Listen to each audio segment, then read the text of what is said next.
Graça e paz, bom dia! Sempre uma alegria muito grande estar neste ministério que são apaixonados pela palavra, isso é verdade? Então, se eu pregar 3 horas, não há conflito nenhum. Enquanto for palavra, né? Enquanto for Bíblia, enquanto for o Espírito Santo. Então, já prepare o seu coração, mande as suas mensagens. Vou chegar um pouquinho mais tarde, vou fazer o jejum agora de almoço. Aleluia. E tem uma canção, eu não sou cantor, mas você pode cantar a capela junto comigo. Ao único que é digno de receber a honra e a glória, a força e o poder,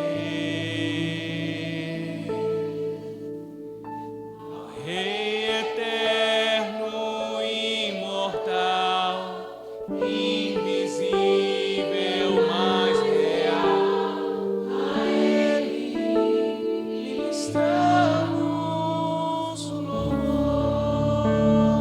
Ao único que é digno de receber a honra e a glória, a força e o poder, ao Rei eterno, imortal, invisível, mas real, a Ele ministramos,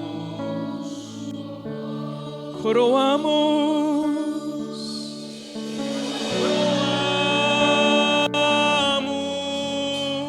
a Ti, ó Rei Jesus, coroamos a Ti, ó Rei Jesus, adoramos o Teu nome, nos rendemos aos Teus pés, consagramos todo o nosso, consagramos todo o nosso ser a Ti, Espírito Santo. A nossa vida é Tua, Espírito Santo. Espírito Santo, tudo que nós temos e fazemos é Teu.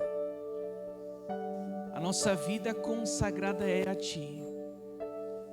Os nossos filhos, o nosso trabalho, os nossos bens, tudo que somos, temos e fazemos é Teu. Em nome de Jesus. Amém. Podem sentar. Podem sentar nos seus cadeirais. Podem se tratorar para trás e sentar nos cadeirais. Estávamos chegando no avião, aí o avião não chegou no lugar certo e o piloto parou o avião e falou assim, já tinha pousado. Falou, boa tarde, bom dia, senhor. Aí começou a falar, meu nome é tal e tal aqui, bem-vindos. Nós vamos demorar um pouquinho, porque nós vamos fazer o tratoramento para trás do avião, para encaixar direitinho no lugar e tal. Aí as pessoas começaram a zoar ele. Falar tanto para falar, eu vou dar ré, eu só tenho que dar ré, um tratoramento para trás. Esse povo não perdoa. Levítico capítulo 8.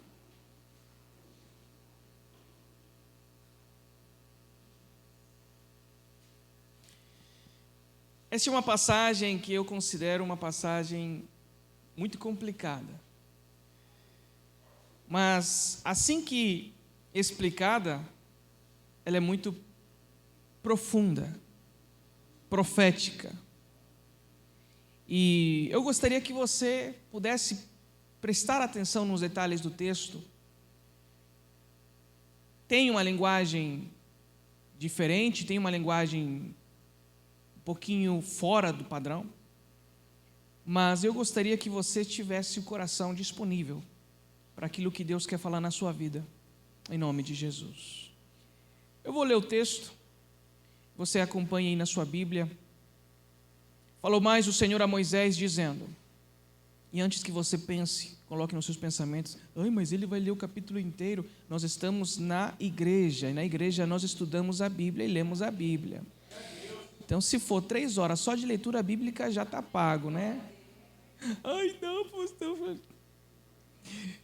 Capítulo 8, versículo 2, toma Arão e os seus filhos com ele, e as vestes, o azeite da unção, como também o novilho da expiação do pecado, e os 12 carneiros, e os cestos dos pães asmos, e junta toda a congregação à porta da tenda da congregação.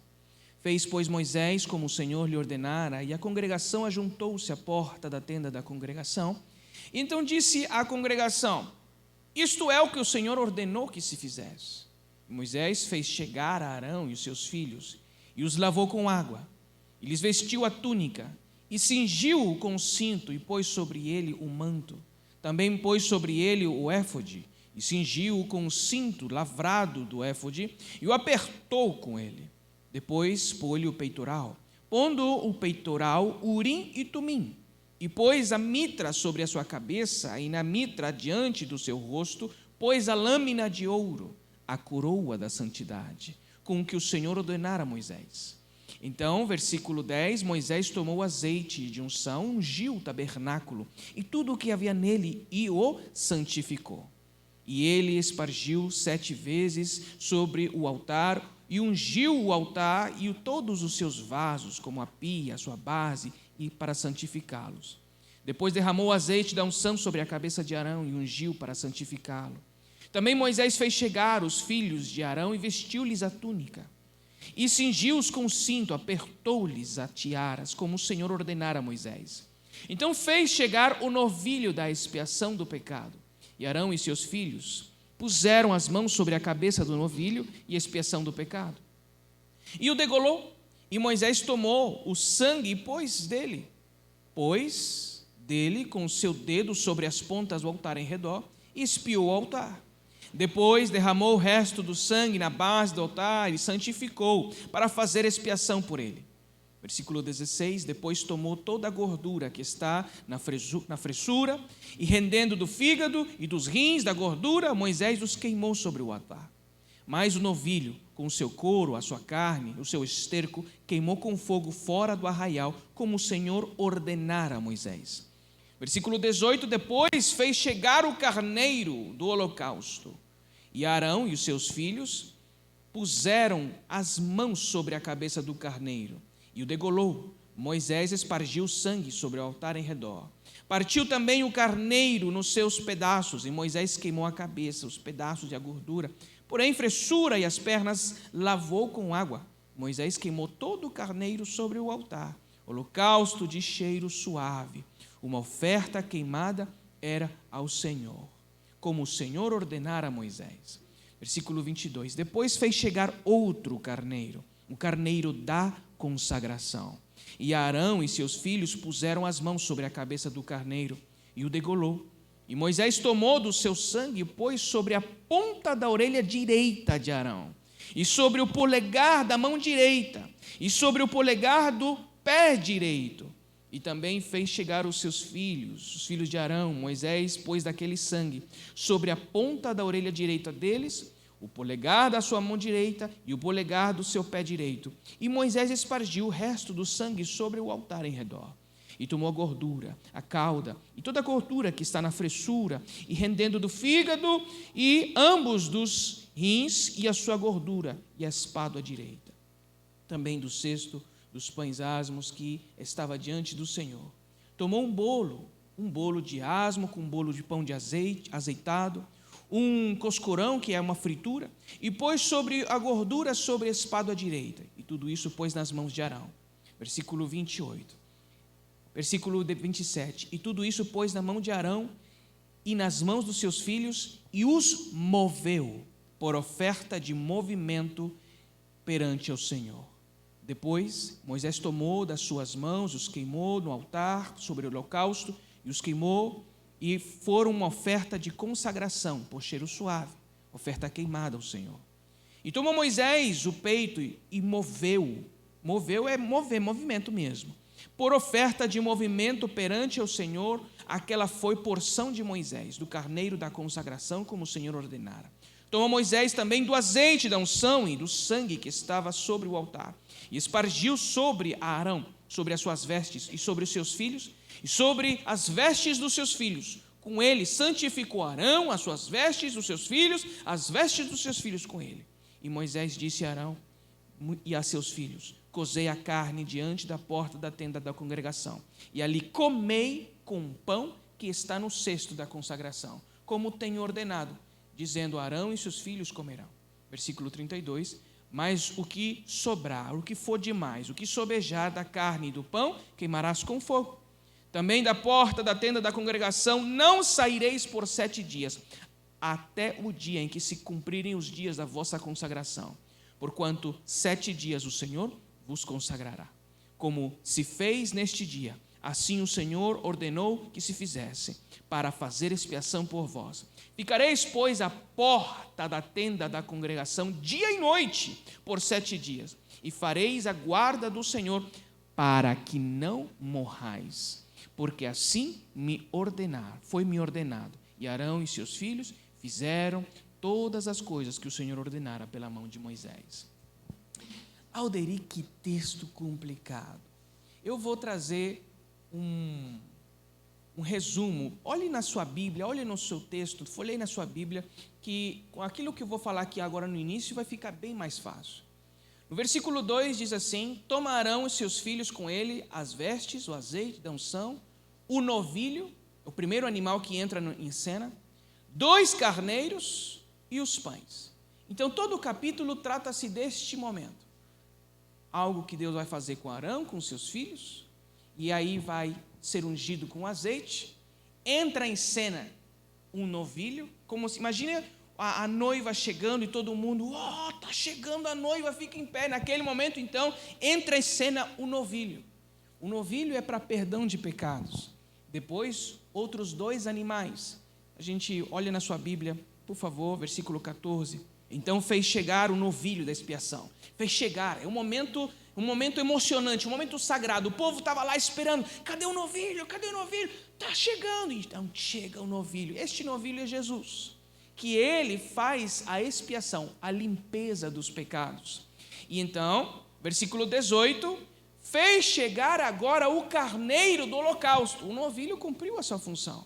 Agora precisamos de outro animal, que é o carneiro. E esse carneiro é de holocausto. Falem comigo: carneiro de holocausto. Carneiro de holocausto. O novilho, que é o primeiro animal, é de perdão de pecados. Jesus morreu por nós e perdoou os nossos pecados. Ele cumpriu a sua função. Eu não preciso fazer com nenhum tipo de sacrifício, porque Jesus, ele já fez o sacrifício. Ele foi o sacrifício para perdão dos meus pecados.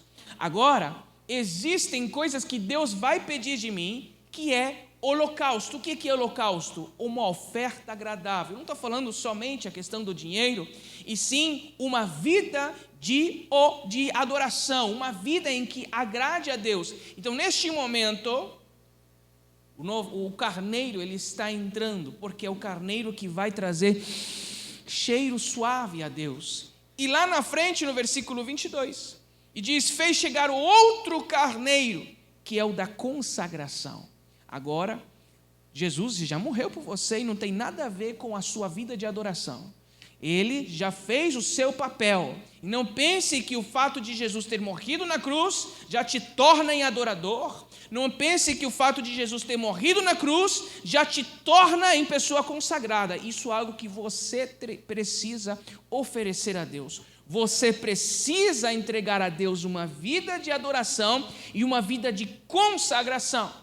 Com isto, então, depois dos animais entrando, agora, versículo 26, ele pega os pães e depois come os pães com o que sobrou dos animais. E esse momento de comer os pães com o que sobrou dos animais não é simplesmente um momento de comida, é um pacto que está sendo feito naquele momento. É comer comida consagrada. Só que essa comida consagrada a Deus. Quando você come comida consagrada para o diabo, o que você acha que vai acontecer na sua vida? Toda a abertura de demônios vai vir, então, porque você está fazendo um pacto nas trevas. Essa comida é para ídolos, é para demônios, isso é para o mal, isso é comida. Aí você vai lá, não importa, está muito gostoso. Já era, você já era.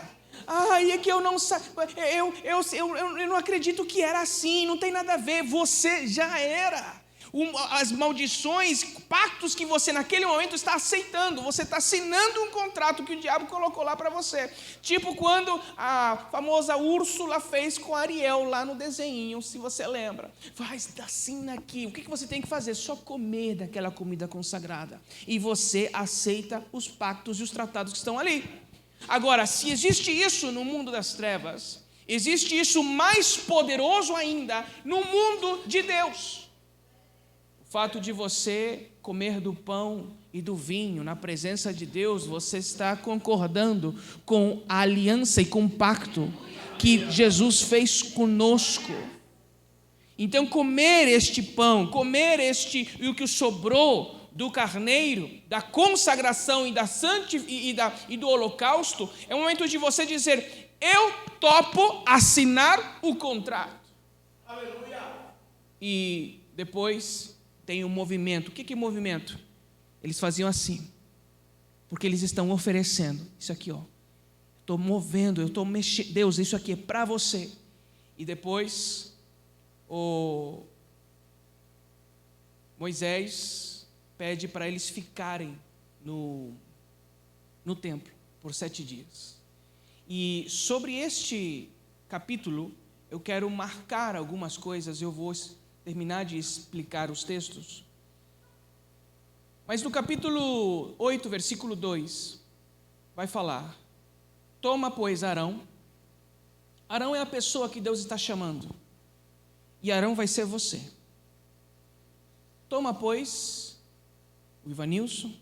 Toma, pois, qual é o teu nome? Toma, pois, o Rodrigo. E seus filhos. Ou seja, tudo que está à sua volta, tudo que está debaixo da sua autoridade, os seus discípulos, o seu trabalho, todas as pessoas que estão debaixo da sua casa. Você, não ache que aquele versículo, eu e a minha casa serviremos a Deus, é em vão. Quando Deus está te chamando, Deus chama você e teus filhos, chama você e a tua casa. Toma, pois, Arão e seus filhos com ele, as vestes. Deus, Ele é muito litúrgico. Nós vemos, se você colocar no Google, as vestes dos sacerdotes, dos sumos sacerdotes, eram vestes muito bem específicas e não são confundidas com nenhuma outra crença ou nenhum outro tipo de liturgia religiosa que existe. Você sabe, na hora, está falando do sacerdote, do sumo sacerdote. E essas vestes, elas são obrigatórias. Você vai para seu trabalho, talvez, se você usa uniforme. Por que você usa uniforme? Por que uma criança, ou por que os alunos usam uniforme na escola? Alguém pode me responder por que o uniforme ele é obrigatório e importante? Alguém? Como? Identificar. Aí então, Deus está falando: Ivanilson, eu quero te chamar, você e os seus filhos, e as suas vestes. Eu quero que você saia na rua com a identificação daquilo que você representa. Então não existe esse negócio de cristão da secreta, de cristão que é oculto. Meu irmão, Deus está pedindo, você quer que você cantou aqui agora, consagramos a nossa vida, a minha vida a ti. Você quer que isso seja real? Você precisa aceitar os termos da vida de consagração. E Deus te chama, Deus chama a tua casa. Não, deixa meus filhos. Nós chegamos na igreja, os filhos estão aí. Ai, filho, toma aqui o tablet, toma aqui o celular, me deixa em paz, para de me encher a paciência, porque Deus e eu agora temos um trato. E eu, pai, e eu? Você fica ali, se entretém, porque agora Deus e eu, Ele está me chamando. E eu, pai, e eu? Tu não és importante agora. Você ainda está aí?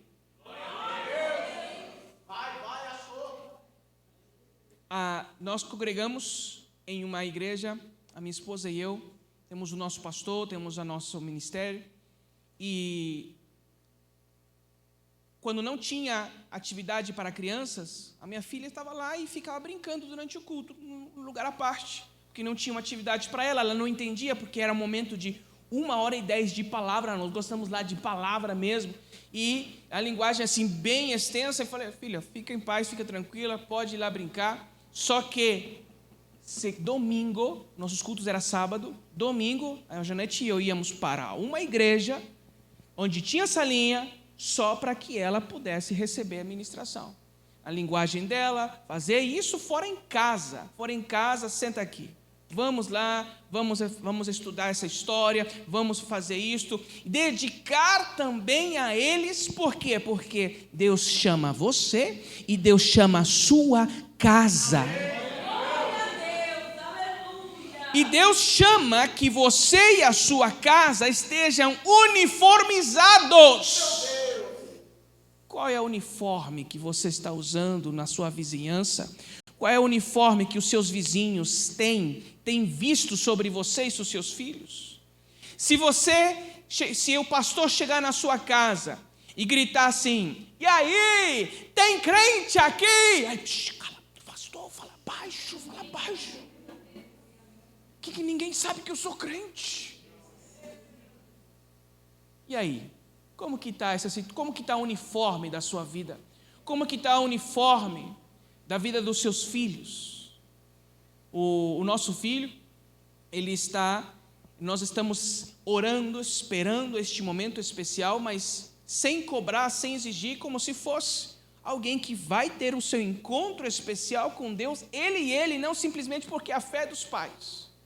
Não é porque tem que seguir a fé dos pais, ele tem que ter a sua própria fé, ele tem que ter a sua própria convicção, não porque o pai ordena, aceita Jesus, filho, senão eu vou parar de te dar celular, aceita, se batiza, filho. Não, nesse tema é bem particular, e só que diante disso, nós sentamos com ele, falamos, filho, em casa, nós somos todos consagrados. Nosso trabalho é consagrado a Deus. Bem diferente daquilo que você vai viver lá fora com as demais famílias dos teus amigos, dos teus colegas. Aqui nós trabalhamos com batalha espiritual, expulsamos demônios, nós trabalhamos com cura, restauração de casamentos, quer dizer então que nós mexemos com muitos lugares, muitas opressões malignas que nós desfazemos o trabalho deles e eles vão vir trazer guerra contra nós. Então isso toda quinta-feira tem batalha aqui em casa. Então se você ignorar isso, você vai ser o elo fraco desta casa e Deus vai te pegar. O inimigo vai te pegar. Eu estou bem resolvido com Deus. Eu falei, eu estou bem resolvido com Deus. Nós oramos por você. Mas se você decidir não estar conectado nessa consagração e nesse uniforme, se você estiver lá fora sem uniforme, você carrega no seu sangue, você, como é nosso filho, você carrega um compromisso de consagração. Só que como eu não vou exigir de você, você tem que tomar essa decisão, você vai ser um alvo. Então, preste atenção. Eu posso agora te ensinar aqui as ferramentas para você se defender, para você lidar no mundo espiritual, na vida, mas no final será a sua decisão. Eu estou resolvido com Deus, mas agora cabe a você começar a ter a sua fé estruturada, porque Deus chamou também você. Eu falo com a pequena, Deus chamou você. Então Deus está chamando você à sua casa. A quê? Primeiramente, Deus chama vocês a uma vida de consagração. O que é consagração? Uso exclusivo. Uso exclusivo. você não pode ser usado pelo inimigo. Você não pode ser usado pelo mundo, você não pode ser usado pela vizinhança, você não pode ser usado pela pressão do pecado, você não pode ser ferramenta de pecado para os outros, você só pode ser ferramenta, instrumento de Deus. Por isso que você tem que se posicionar e entender qual é o seu uniforme. Quando você está lá, imagine, eu lembro aqueles comerciais, onde o camarada está bebendo Coca-Cola, mas o uniforme é de Pepsi, ou até vice-versa. O uniforme, ele está bebendo Pepsi com o uniforme de Coca, onde o que ele faz não condiz com o uniforme dele, e isso traz escândalo. A pessoa que tira foto, ela diz: olha o que ele está fazendo, porque a sua ação, a sua atividade não condiz com o uniforme que ele diz que carrega. Automaticamente provoca uma distorção da natureza, porque se você falar assim, eu sou crente, e agir como crente, as pessoas vão te olhar e vão dizer, chato. Mas se você falar assim, eu sou crente, e tiver uma vida de mundano, as pessoas vão dizer, tu não é crente? Tu não deveria ter feito isso, e tu não é crente para você estar xingando na rua, estar xingando no trânsito, para você falar isso, para você gritar assim, para você fazer, tu não vai na igreja não? Eles nem sabem o que se prega na igreja, mas eles sabem que o que você está fazendo não condiz com o uniforme.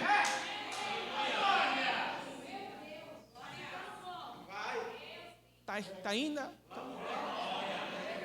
Dá um sorriso para mim, porque você ficou sério. Aí eu glórias.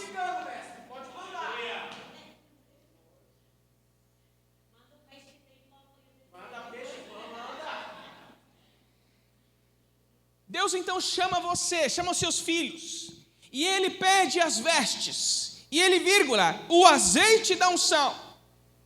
Azeite da unção é quando Deus, a unção você conhece, aquele líquido que era derramado sobre a cabeça, e ele é um líquido viscoso, e não sai. E era derramado em cima, por quê? Porque é uma cobertura que está sendo derramado, simbolizando uma cobertura de Deus. E é aquela substância melada, viscosa, porque assim tem que ser. Você tem que...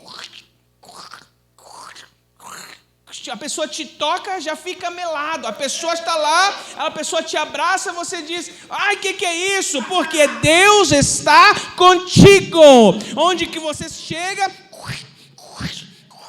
você toca o lugar, você toca e a pessoa diz, aí ele já tocou. Na verdade, o que ele está falando no mundo espiritual, ele já santificou aquilo que eu usava. Você chegou no lugar, o óleo pingando, aonde você está chegando. Espiritualmente, a pessoa diz, eu vou ter que limpar, porque como eu estou sujo, eu vou ter que trazer uma limpeza. Você é chamado para uma vida de consagração, também se relacionar com o óleo do Espírito Santo na sua vida. E esse óleo do Espírito Santo, ele tem que estar visível, ele tem que estar cheirável. Esse óleo da unção, ele precisa ser uma marca na sua fala, marca na sua vida. Você tem que agir como um ungido de Deus, em todos os lugares que você for. Eu lembro que o meu filho, eu estava dirigindo com meu filho, aí fiz um contorno para a esquerda. Eu nunca, acho que não lembro ter xingado no trânsito. Eu tento fazer o máximo possível de me controlar. Eu dou às vezes uma provocada com as luzes, ou às vezes eu seguro a pessoa lá atrás, porque ela está me importunando, eu faço eu dou uns negocinhos aí, mas xingar nunca. Aí, de repente eu contorno assim, e o cara entra, só que só é uma via. Aí ele entrou, e eu tive que frear para ele entrar, e eu fiz assim, porque era de uma só via, só que era uma só via. Eu falei assim na boca, uma só via, rapaz, uma só via. Aí o João olhou para mim, pai, o que é isso? Não, estou falando para ele que é uma só via. Aí o da frente, ele não entendeu o meu uma só via. Aí ele foi com tudo que ele entendeu de errado. Aí ele não entendeu que eu falei uma só via. Esquece. Aí ele foi indo, xingando na frente um monte. Aí é uma só via. O que quer dizer uma só via? Então, tudo que você fizer, aonde for, a unção de Deus tem que te acompanhar e você tem que mostrar. Não há compatibilidade. Não pode existir incompatibilidade da unção de Deus com a sua falta de uniforme, talvez, e com o chamado que Deus te deu. São várias coisinhas que a gente tem que juntar em nossas vidas, e nós, às vezes, pelo fato de falarmos, é que eu não sou pastor. Essa vida consagrada é para o pastor Alex, para a pastora Tamara, é para os líderes, é para os obreiros. Eles têm que estar consagrados. Eu sou uma pessoa normal. Já conhece o primo do amigo que tem esses pensamentos? Eu sou uma pessoa normal que eu não tenho que ter essa vida de tá lá, né, buscando a Deus, dependendo de Deus. Eu tenho minha vida secular e minha vida de domingo. Esse cristianismo infantil é um cristianismo que gera religiosidade e zero fruto, impacto. Brasil, 70%, 80% cristão, segundo os registros. Mas qual é o impacto desse cristianismo no Brasil, no país? Não. Por quê? Porque a religiosidade, ela tem falado mais. Pergunta para os 80% que se dizem cristãos, dentro de todas as denominações, quantos deles têm uma vida consagrada, com uniforme, ungidos, eles, a sua casa e seus filhos? Como seus filhos vão aceitar uma consagração se você em casa é totalmente diferente daquilo que você aparenta aqui? Como que os teus filhos que conhecem você vão concordar com esse Deus que você prega crer, se você está mostrando que é tudo falso? Senhor, tu és bom, tu és maravilhoso, paciente, Deus amoroso. Chega em casa, a casa cai. Em todos os sentidos, que eu não preciso te dar exemplos que você já conhece. Os filhos então dizem, é isso que você quer me oferecer? Não quero não. Então, o filho desviado, não, sim, cada um tem as suas próprias decisões, mas nós pais ajudamos. Nós pais, às vezes, trazemos um suporte para ele tomar decisões erradas. Nós damos um exemplo. Nós temos uma vida aqui e fora. E eu trato isso até mesmo com os pastores. O pastor chega comigo e fala assim, pastor, eu quero que você faça um seminário para os meus líderes. Eles estão muito desanimados, eles estão muito sem compromisso. Eles não querem muito agora estar, então eu preciso que você traga uma palavra para chacoalhar eles. Aí então eu começo a fazer algumas perguntas. Eu falo assim, e o seu trabalho, a sua vida pessoal, o seu compromisso com Deus? Começo a fazer umas perguntas bem profundas, bem diretas, aquelas que incomodam lá dentro. E aí no final eu falei assim com ele, está vendo? Que quem está originando, quem está criando esse espírito de desânimo é você. Você está desanimado.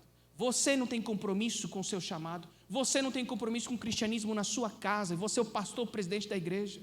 Como é que os seus líderes vão ter o exemplo de ânimo, de coragem, de perseverança, se você é o primeiro em dizer, isso aqui é falso?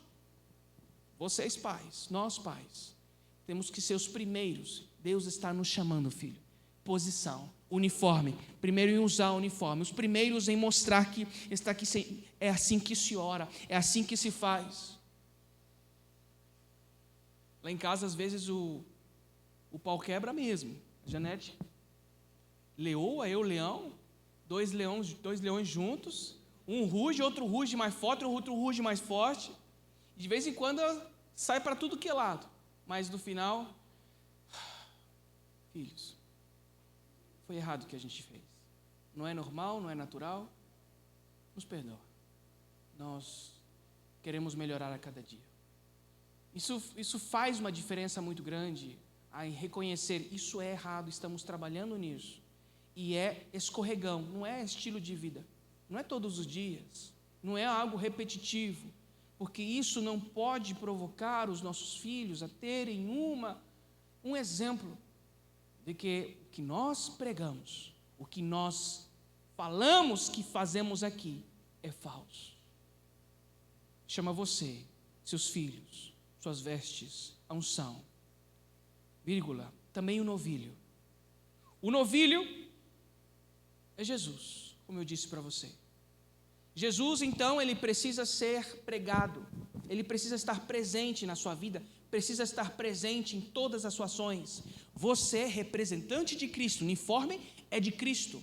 O que você representa é Jesus, não a Igreja Vida com Deus somente, não o ministério do Alex Tamara, ou do Alderi, do Rocastel, você representa Jesus. Por isso que nós podemos ser unidos na fé, porque é Jesus.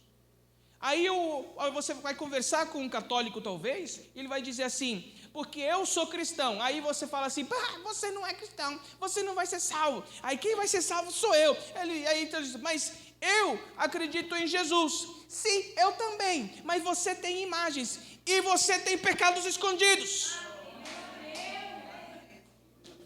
Então, a unidade da fé, ela continua sendo a mesma, só que com pecados diferentes. Você ainda está aí?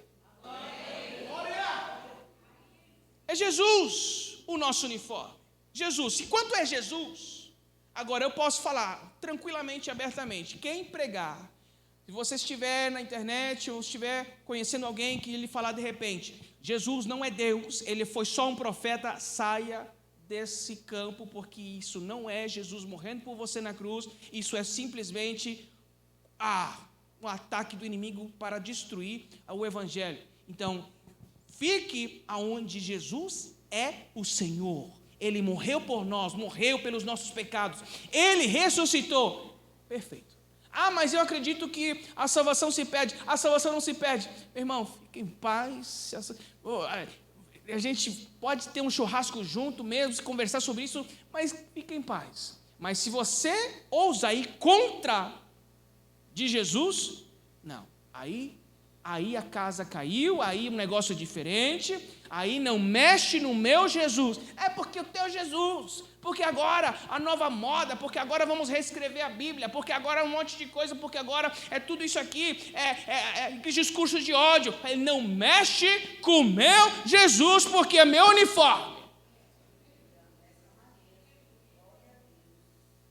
A posição que você tem que ter.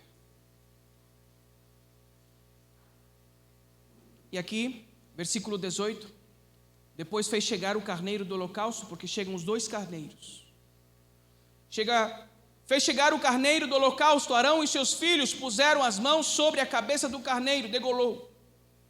Este carneiro do holocausto é um carneiro de adoração. A sua vida de adoração, cantando hinos e louvores na igreja somente?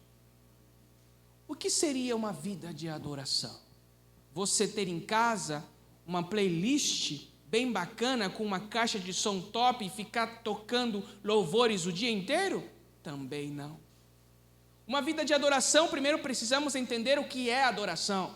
E a adoração na Bíblia, ela é bem específica, em que quando nós temos o exemplo de Daniel, capítulo 3, quando Deus, ele permite toda aquela situação da estátua de Nabucodonosor, ele cria uma estátua, a estátua grande de Nabucodonosor, e ele chama para todo mundo se ajoelhar. E o texto ele vai falar 2 palavrinhas que nós ignoramos muito, para servir e adorar a estátua. Usa essas 2 palavras. E então, Sadraque, Mesaque e Abednego, eles não se ajoelharam. Então vieram os outros camaradas fofoqueiros e falaram: Sadraque, Mesaque e Abednego não está servindo e não está adorando a tua estátua. São 2 palavras diferentes utilizadas. Então o que é servir e adorar? Porque você pode servir aqui na casa. Você pode vir aqui, ajudar a colocar as cadeiras, você pode ajudar lá na cozinha, você pode ajudar no louvor, você pode ajudar servindo a Deus em outras atividades, mas isso não quer dizer que você está adorando. Serviço e adoração são duas coisas diferentes. Adoração é quando se trata de que você encontra algo e alguém tão impressionante que você ama isso ou aquela pessoa e não consegue mais viver sem aquilo e precisa se alimentar daquela presença, daquela situação para você continuar vivendo. Eu vou adorar Deus, então eu vou me vestir como tal, eu vou falar como tal, eu vou seguir tal, e se Deus ser tirado da minha vida, eu morro, eu não posso viver sem Deus. Isso muitas pessoas fazem com times, pessoas fazem com pessoas, fazem com filhos, fazem com pets, fazem com coisas, com trabalhos, com objetos, adoram coisas e pessoas e dizem: se Deus tira isso de mim, eu morro. Aonde então está Deus? Somente ao Senhor teu Deus adorarás. Mas é que você não entende quão importante é aquela pessoa ou aquilo para mim. Pode ser importante, mas só esse é o máximo nível que posso ter aquilo na sua vida. Importante, mas nunca de adoração. Nunca de você depender daquilo, nunca depender de que isso seja tirado ou não. Não sei, se Deus tirar isso da minha vida, eu não sei o que eu faço. Eu acho que eu largo de tudo. Então aquilo se tornou uma dependência emocional. Eu já vi tantas famílias serem destruídas por dependência emocional em pets, cachorros, gatos, em que há uma dependência emocional tão grande sobre o animal, talvez por falta de um filho, talvez porque ele substituiu um trauma, substituiu uma situação, ou chegou na casa depois de um evento difícil, então se colocou a emoção para aquele animal, e você não tem ideia, e que tudo aquilo que se torna idolatria, que não é Deus, é idolatria, em que você coloca a sua adoração, você está colocando uma base para a atuação demoníaca. Eu posso falar por experiência, sem conflito de errar. Pets idolatrados, pets endemoniados. E você está lá, limpando tudo, fazendo, mas cheio de demônios. Não é porque é um pet, é porque você colocou a dependência nele. Ninguém toca nele, porque ele é como um filho para mim. Não, ele é só um pet. Além disso, filhos também são idolatria para mães que perderam e viveram em situações traumáticas, com pais que viveram situações traumáticas. Ninguém toca o meu filho. Eu não vou largar o meu filho. Eu não vou soltar o meu filho.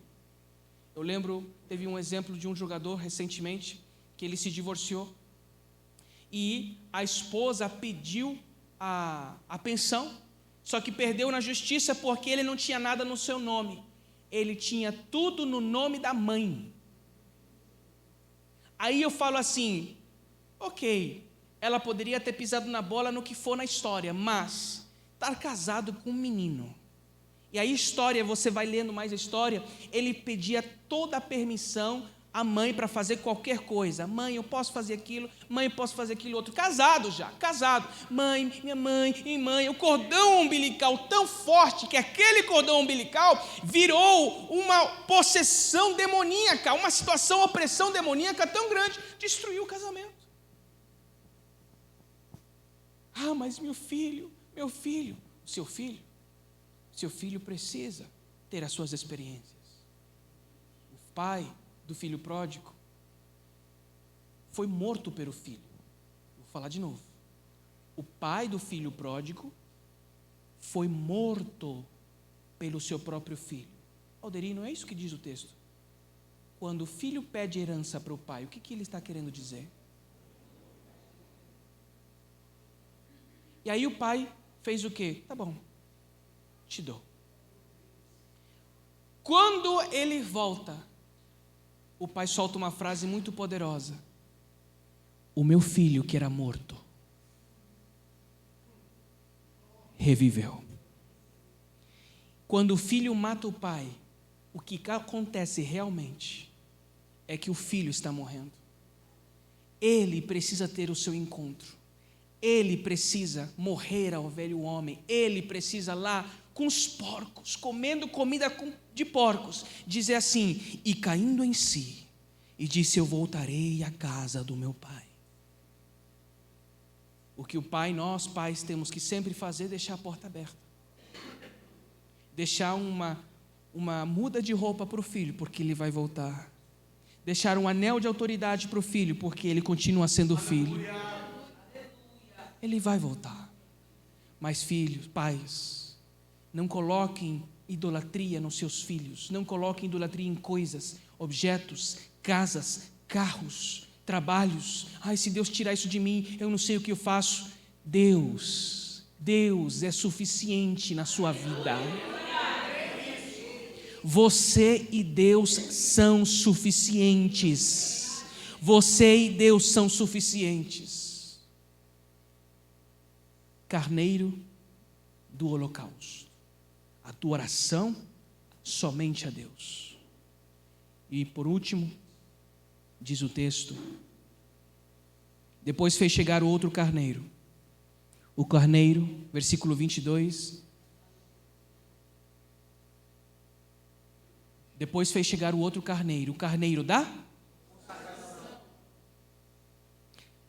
Alex, vem aqui comigo, por favor. Traz uma cadeira, por favor.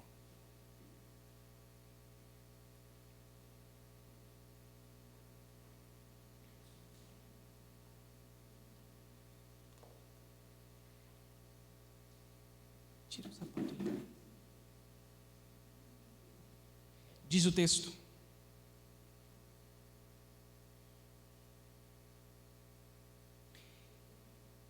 versículo 22.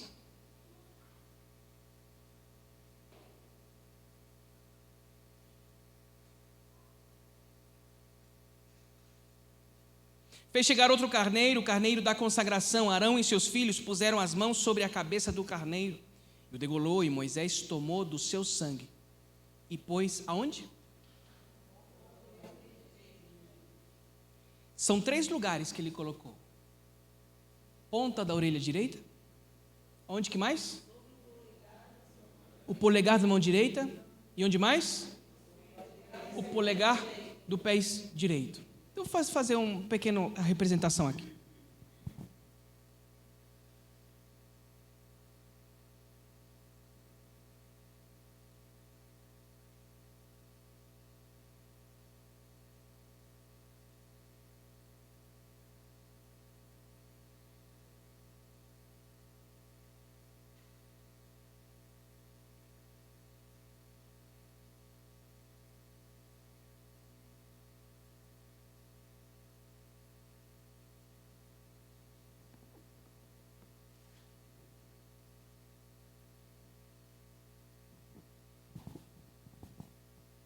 Se você prestar atenção, por exemplo,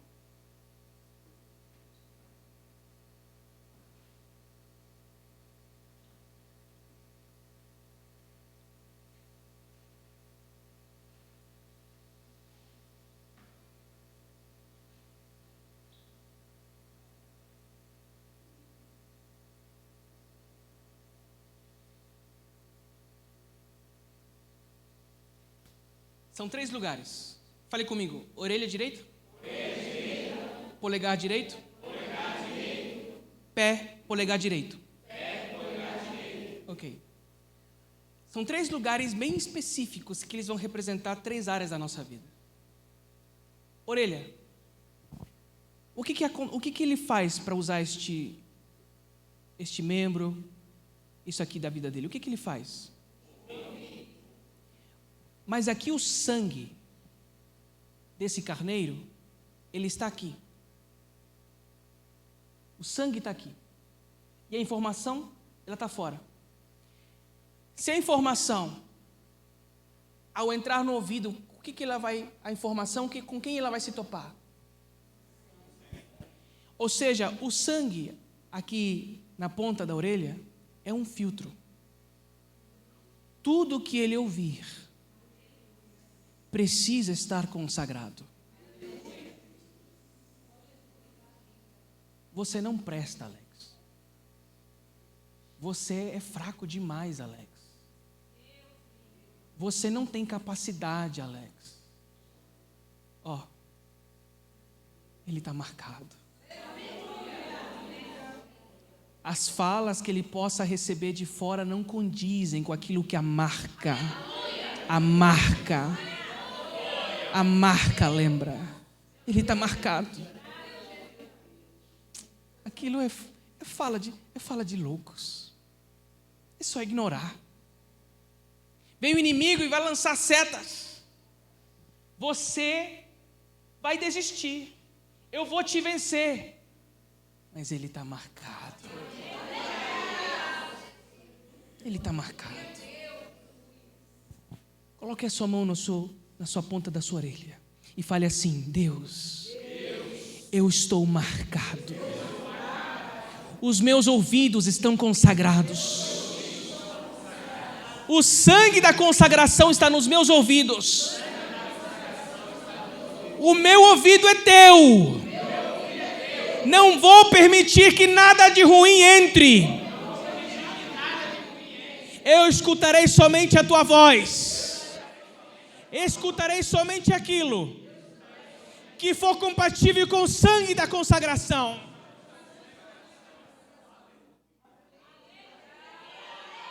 Dê um aplauso de vitória onde você está.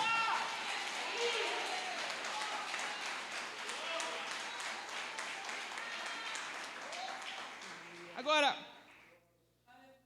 onde que mais está marcado? Direito, normalmente é a mão que, se é uma mão da força, é mão da atividade, é mão da sua ação, a sua mão principal. Se você é canhoto, isso que não é natural, seria a sua mão esquerda. Mas mão direita na Bíblia não é uma exclusividade, é uma questão de a sua ação, as suas atividades, tudo que você faz, tudo que você toca, também está marcado. Você quer ser consagrado? Coroamos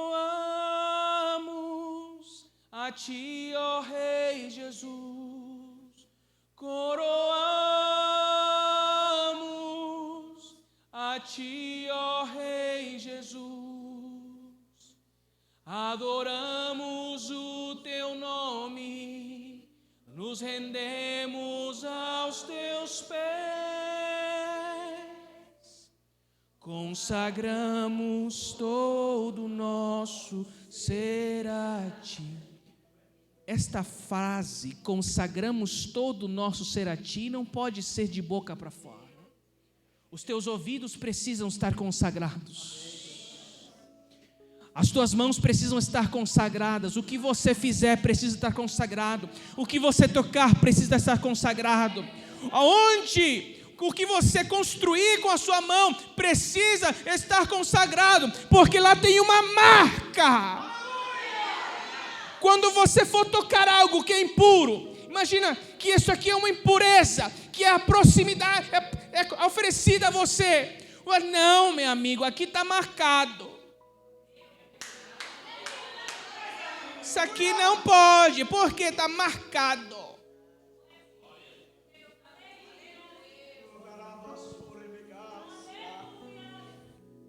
Os seus pés também estão marcados. Aonde quer que você for, Alex, você carrega uma marca. Os seus caminhos carregam uma marca. Você não pode então para qualquer lugar. Você não pode ir para qualquer lugar. Você não pode tomar qualquer decisão. Caminhos fala de decisões também, falam de lugares e você vai, de você planeja, você executa, falam que você não também pode, não pode ir para qualquer lugar, não pode tomar qualquer decisão. Você tem filtro nos seus caminhos. Deus, eu vou ir para tal lugar, eu vou tomar tal decisão.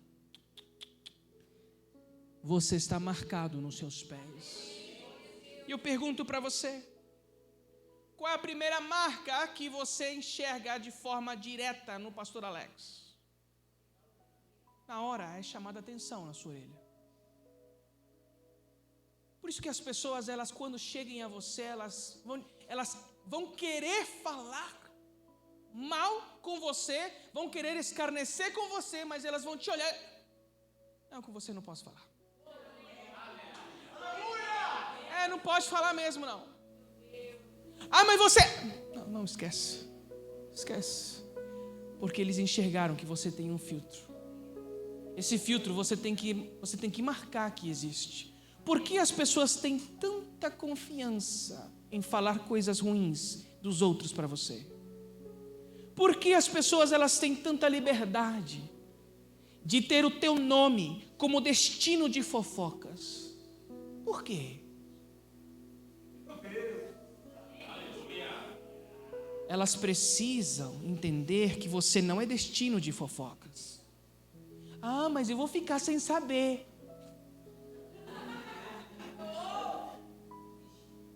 Porque você não está marcado. Consagramos todo, não faz parte da sua vida. Só de boca para fora. Consagramos mãos e pés, menos orelha.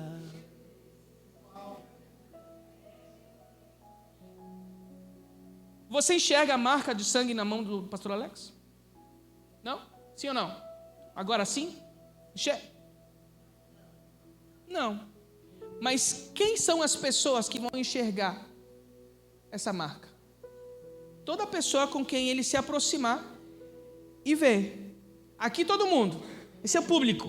Essa é a marca pública. Essa é a marca pública. Esta marca é somente para aquelas pessoas com quem ele se relaciona. Que isso? Eu não tinha visto.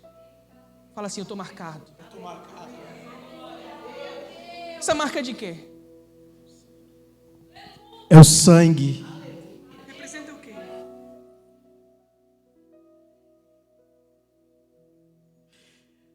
A integridade com Cristo, uma vida com Deus, meu compromisso com a palavra, meu compromisso com o altar.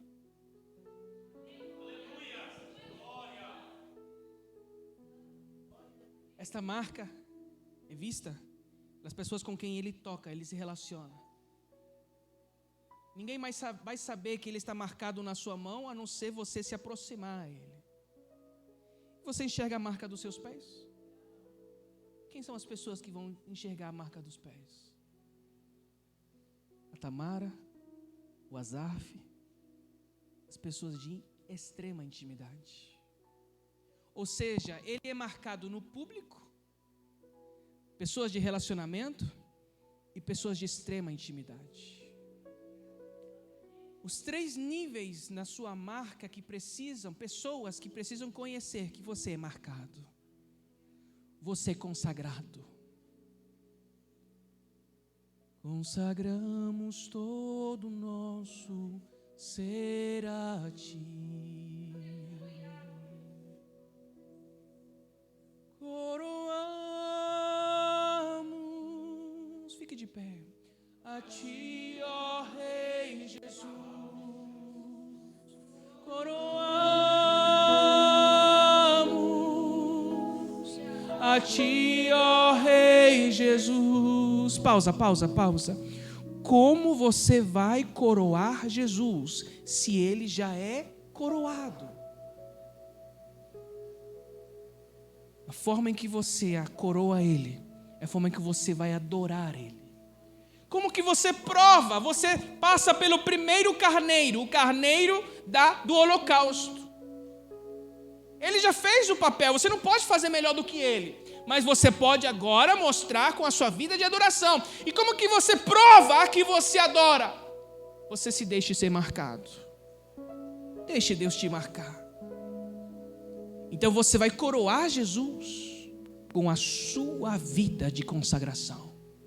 E essa vida de consagração, ela vai exigir de você pactos. Porque depois de ser marcado, você tem que comer no altar aquilo que o Deus te oferece.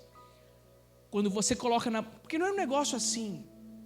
Eu lembro que a minha esposa e eu participamos de um ministério em que tínhamos que obrigatoriamente orar todos os dias, era uma vez por semana a nossa escala, uma torre de oração, e a frase era, até Jesus voltar.